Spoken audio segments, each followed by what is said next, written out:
BS first semester Zakaria university Urdu के lecture upload किए जा रहे हैं। आज हम अल्लामा इकबाल का तारुफ और उनकी नज़म परिंदे की फरियाद के हवाले से करेंगे। अल्लामा इकबाल किसी तारुफ के मुताज तो हैं नहीं,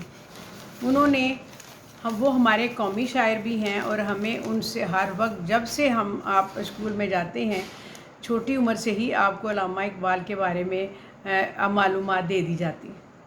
चुनाचे अल्लामा इकबाल के बारे में ये कहना, इब्तदाई बातें बताना, वो कोई छोटी सी बात है, वो आपको मालूम ही होगा, लेकिन वो हमारे कौमी शायर हैं और हमें अल्लामा इकबाल ने दूसरे शुरा की तरह जो शायरी का आगाज़ किया उसके बारे में बात करना है ताकि आपके सिलेबस का हिस्सा ये बन सके।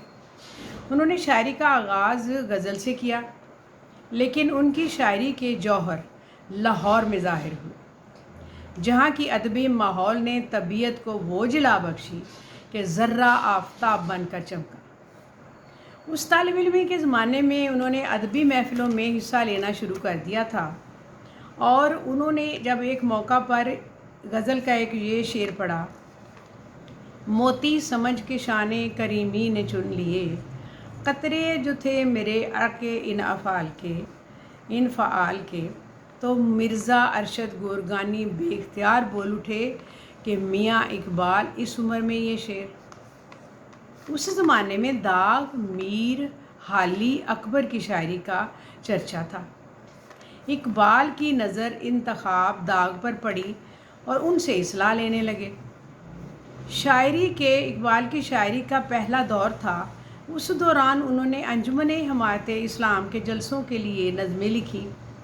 शेख अब्दुल कादिर के ईमा पर मशहूर रिसाला मखज़न के लिए हमालिया, एक आरज़ू, तराना हिंदी, तस्वीर दर्द, गुले रंगीन और ये परिंदे की फरियाद भी इसमें शामिल है जो उन्होंने लिखी। बेशतर नज़में जो थी वो इसका मुरक्का ये इसमें शामिल था जो उन्होंने मखज़न रिसाला के लिए लिखी। अल्लामा इकबाल की जो आहिस्ता आहिस्ता बेचैन फितरत और बातनी तड़प ने उन्हें इस शायरी से बेदार कर दिया जिसमें कुदरत ही के नज़ारे थे और सतही सी बातें थी। वो उस शायरी की तरफ राग़िब हो गए जिसे पैगंबरी का जुज़्व कहा जाता है और उसी शायरी ने उन्हें आफाकी शायर बना दिया और जज्बे की गहराई, हकीकतों के अदराक और मुस्तकबिल के ख्वाबों का दौर शुरू हुआ। लेकिन परिंदे की फरियाद नज़म इब्तदाई दौर की नज़म है जो आपके सिलेबस में है और जिसे हम इस तरह देखेंगे कि जो एक परिंदा कैद में है और किस तरह से वो अपनी आज़ादी के लिए तड़प रहा है, और उस नज़म को भी थोड़ा सा आपके सामने पेश करना है। वो आप देखिए। नज़म ऐसे है, आता है याद मुझको गुज़रा हुआ ज़माना, वो बाग की बहारें वो सब का चहचहाना, आज़ादियाँ कहाँ वो अब अपने घोंसले की, अपनी खुशी से आना अपनी खुशी से जाना, लगती है चोट दिल पर आता है याद जिस दम, शबनम के आंसुओं पर कलियों का मुस्कुराना, वो प्यारी प्यारी सूरत वो कामनी सी मूरत, आबाद जिसके दम से था मेरा आशियाना, आती नहीं सदाएं उसकी मेरे कफस में, होती मेरी रिहाई ए काश मेरे बस में, क्या बदनसीब हूँ मैं घर को तरस रहा हूँ, साथी तो हैं चमन में मैं कैद में पड़ा हूँ, आई बहार कलियाँ फूलों की हंस रही हैं, मैं इस अंधेरे घर में किस्मत को रो रहा हूँ, इस कैद का इलाही दुखड़ा किसे सुनाऊँ, डर है यहीं कफस में मैं गम से मर न जाऊँ,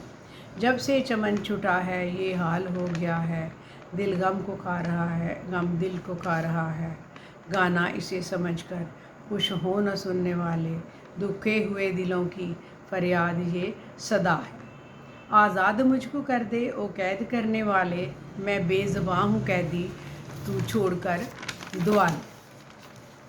अब इसको थोड़ी सी डिटेल हम इस तरह देखेंगे कि परिंदा जो है वो ये नज़म जो थी बहुत मकबूल हुई अपने वक्त में, और ये अगरचे एक कैदी परिंदे की फरियाद थी, लेकिन इसके बाज़ हिस्से उस ज़माने के महकूम हिंदुस्तान की फरियाद समझे गए। कौमी हलकों में भी इस नज़म को बहुत पसंद किया गया اور یہ نظم مخزن کے رسالے میں شائع ہوئی جب اقبال لندن میں تھے۔ اب عنوان سے تو یہی لگتا ہے کہ یہ بچوں کے لیے لکھی گئی نظم تھی، اور نظم تھی بھی وہ جو ٹیکسٹ بک بورڈ نے بچوں کے لیے علامہ اقبال سے کہہ کے لکھوائی تھی اور ان کے سلیبس میں شامل کر دی، اور ان کہانیوں میں بھی، ان کے لیے جو کتابیں ہوتی ہیں اس میں بھی، کہانیوں کی کتابوں میں بھی نظمیں شامل کی جاتی ہیں اس میں بھی، اور یہ شامل کر دی گئی سلیبس میں۔ لیکن اس کے بہت سے حصے جو تھے وہ قومی درد سے بھی اس کا تعلق تھا، اور اس کو اس لیے بھی پسند کیا گیا۔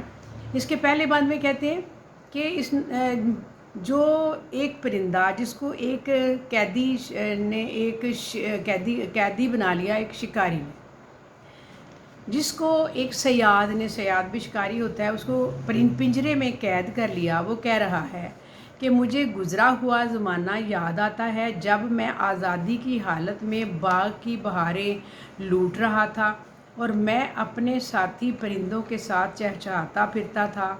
میں آزاد تھا اور جب جی چاہتا تھا اپنے گھونسلے میں آ جاتا تھا، اور جب جی چاہتا تھا اپنے گھونسلے سے چلا جاتا تھا۔ لیکن اب میں پنجرے میں بند ہوں، قید ہوں، پہلے جیسی آزادیاں اب مجھے نصیب نہیں۔ صبح کے وقت کلیاں کھلتی تھیں، ان پر شبنم کے قطرے بہت اچھے لگتے تھے۔ میں سمجھتا تھا کہ شبنم رو رہی ہے اور کلیاں ہنس رہی ہیں۔ یہ نظارہ آزادی کے وقت ہر وقت میں دیکھتا تھا، اب قید کی حالت میں مجھے اس کی بہت یاد آتی ہے۔ اپنے ساتھی پرندوں کو یاد کرتے ہوئے کہتا ہے کہ افسوس وہ پیاری پیاری صورت شکل جو میری خوبصورت نازک مورت جس کے سبب میرے گھونسلے میں رونق تھی، اب وہ مجھے کہیں نظر نہیں آتی۔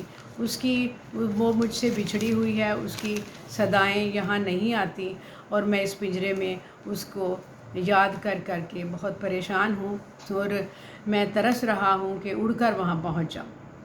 کاش میری رہائی میرے بس میں ہوتی۔ بند نمبر 2 میں ایک مختصر ترجمہ ہے، کوئی اتنا مشکل یہ ہے نہیں نظم۔ کہتے ہیں میرا نصیب کتنا برا ہے کہ میں گھر کے لیے ترس رہا ہوں، میرے ساتھی وطن میں ہیں اور میں قید میں ہوں۔ بہار آئی ہوئی ہے، پھولوں کی کلیاں مسکرانے لگی ہیں، میں پنجرے میں اندھیرے گھر میں اپنی قسمت کو رو رہا ہوں کہ میرے ساتھی وطن میں ہیں اور میں قید میں ہوں۔ اے خدا، میری قید کے دکھ بھری کہانی میں کس کو سناؤں؟ مجھے تو یہ ڈر ہے کہیں یہ غم میں گھلتے گھلتے یہیں پر میں مر نہ جاؤں۔ بند نمبر 3، جب سے باغ مجھ سے چھوٹا ہے میرا یہ حال ہو گیا ہے۔ پرندہ کہہ رہا ہے کہ میرا دل ہر وقت غم کھا رہا ہے، اور غم میرے دل کو کھا رہا ہے، اور جن کانوں میں میری آواز پہنچ رہی ہے وہ اسے میرا گانا سمجھ کر خوش نہ ہوں۔ انہیں ایسا نہیں کرنا چاہیے، کیونکہ یہ تو آواز ایک دکھے ہوئے دل کی ہے، چیخو پکار ہے اس کی۔ اور اے قید کرنے والے، تو مجھے چھوڑ دے، میں بے زبان قیدی ہوں، تو مجھے چھوڑ دے، میں تجھے دعا دوں گا۔ یہ علامہ اقبال کا چھوٹا سا تعارف، حالانکہ ان کا تعارف کیا، اس کی تفصیلات ہی اتنی زیادہ ہیں۔ بہرحال نظم کے حوالے سے، ابتدائی دور کی شاعری کے حوالے سے یہی تھا جو آپ کو بتایا گیا ہے، اور ان کی یہ نظم پڑھ دی گئی اور اس کا جو ترجمہ تھا وہ بتا دیا گیا۔ اب آپ اس کو سبسکرائب کیجئے، لنک کیجئے، شیئر کیجئے، اور اپنے خیالات کا کومنٹس میں اظہار کیجئے۔ اسی طرح آپ کو اور بھی مختلف قسم کے لیکچر ملتے رہیں گے، اور اس کو دیکھیے اور اس کو سن کر اپنے نوٹس بنائیے۔ شکریہ، السلام علیکم۔